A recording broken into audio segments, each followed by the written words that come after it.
बुद्ध को जब बोध प्राप्त हुआ तो कहा जाता है कि वे 1 सप्ताह तक मौन रहे। उन्होंने एक भी शब्द नहीं बोला। बुद्ध के शब्द निश्चित ही मौन का सृजन करते हैं, क्योंकि बुद्ध मौन की प्रतिमूर्ति है। मौन जीवन का स्रोत है। जब लोग क्रोधित होते हैं तो पहले वे चिल्लाते हैं और फिर मौन हो जाते हैं। जब कोई दुखी होता है तब वह भी मौन की शरण में जाता है। जब कोई ज्ञानी होता है तब भी वहां पर मौन होता है। शुरुआत से ही बुद्ध ने संतुष्ट जीवन का निर्वाह किया। हर सुख सुविधा किसी भी समय उनकी इच्छानुसार उनके सामने हाजिर हो जाती थी। एक दिन उन्होंने कहा कि मुझे बाहर जाकर ये देखना है कि दुनिया क्या है।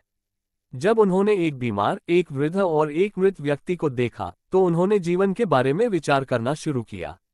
ये दृश्य ये ज्ञान देने में पर्याप्त थे कि जीवन में दुख है। बुद्ध ने अकेले सत्य की तलाश शुरू की।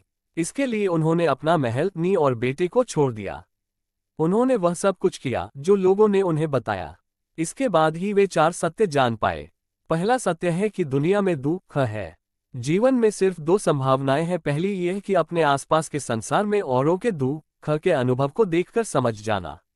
दूसरी यह कि स्वयं उसका अनुभव करके समझना कि संसार दुख है। दूसरा सत्य यह है कि दुख के लिए कोई कारण होता है। आप बिना किसी कारण सुखी रह सकते हैं, परंतु दुख का कोई कारण अवश्य होता है।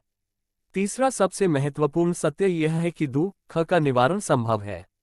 चौथा सत्य यह है कि दुख से बाहर निकलने के लिए एक पथ है। उस समय इतनी अधिक समृद्धि थी कि बुद्ध ने अपने मुख्य शिष्यों को भिक्षा का पात्र पकड़ा दिया और उनसे भिक्षा मांगने को कहा। उन्होंने राजाओं के शाही वस्त्र उतरवाकर उनके हाथ में भिक्षा का कटोरा दे दिया। यह इसलिए नहीं था कि उन्हें भोजन की आवश्यकता थी, परंतु वे उन्हें कुछ होने से कुछ नहीं होने के पाठ की सीख देना चाहते थे। ये बताना चाहते थे कि आप कुछ नहीं हैं, आप इस विश्व में निरर्थक हैं।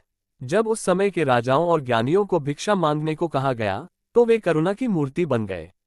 अपने सच्चे स्वभाव को देखें कि वह क्या है। वह शांति, करुणा, प्रेम, मित्रता और आनंद है।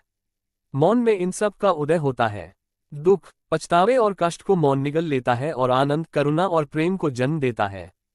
तो दोस्तों, ये बुद्ध मॉरल स्टोरी आपको कैसी लगी जरूर बताना और कमेंट में नमो बुद्धाय जरूर लिखिए।